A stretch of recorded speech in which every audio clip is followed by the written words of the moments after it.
Бауырым, мен сізге қандай да бір кеңес бермекшімін. Өзіңізден көмек сұрағандардың әрбіріне сіз көмек беруге тиісті емессіз.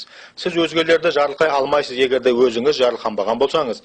Менің не жайында айтып тұрғанымды сіз түсіндіңіз бе? Барлығына бірдей көмектесуге тиісті емессіз. Өйткені Құдай сізге азғана берді. Енді осы Құдай берген азғанадан алып сіз біріне, екіншісіне, үшіншісіне таратып жатырсыз. Ақыры аяқ сіз өзіңіз қалағанның бірінде іске асыра алмай отырсыз. Өте көптеген адамдар сізден жәрдем алып жүр. Ал сіз болсаңыз жалғызсыз. Кімге де болса көмек бермес бұрын алдымен дұға етіңіз. Ендігі Құдай бағыштасын сізді. Сіздің кімге көмек беруге тиіс екендігіңізді.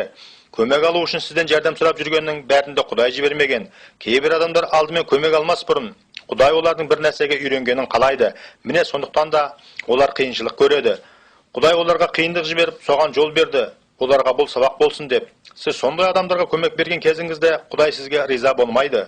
Сіз жарылқау күтесіз. Алайда Құдай көмектескеніңізді қаламаған адамға көмек берсеңіз, сізге жарылқау келмейді. Құдай сізді кімге жіберсе, сіз кез келгенге емес, тура сол адамға көмек беруге тиістісіз. Сіз барлығына бірдей жіберілген емессіз. Сіз Құдай бұйырған адамға жіберілгенсіз. Кей кездері әлдекім бағдаршамда тұрған, сіз мінген көліктің терезесіне жақын келіп, сізден тамаққа ақша сұрайды.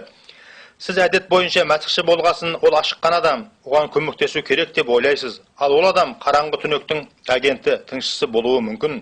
Егерде сіз оған ақша берсеңіз, онда қапас түнекпен байланыста болып қаласыз.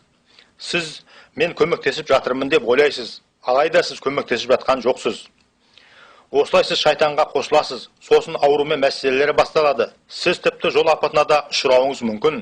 Жәрдем сұрағанның әрбіріне көмек беруге тиісті емессіз. Тек Құдай сізге кімді жіберді, соған ғана.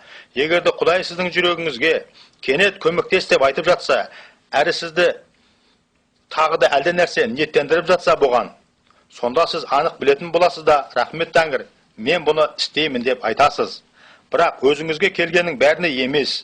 Адамдар сізді Құдайдың жарылқағанын білуі мүмкін, сіздің ақша алғаныңызды.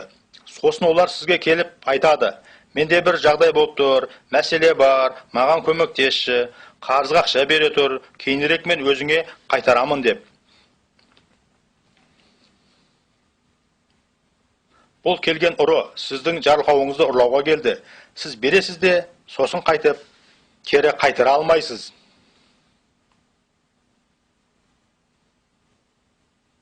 Жаңадан ешқандай да жарылқау келмейді.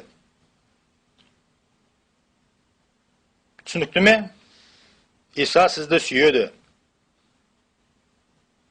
Мен азат болдым. Рахмет Тәңір. Рахмет.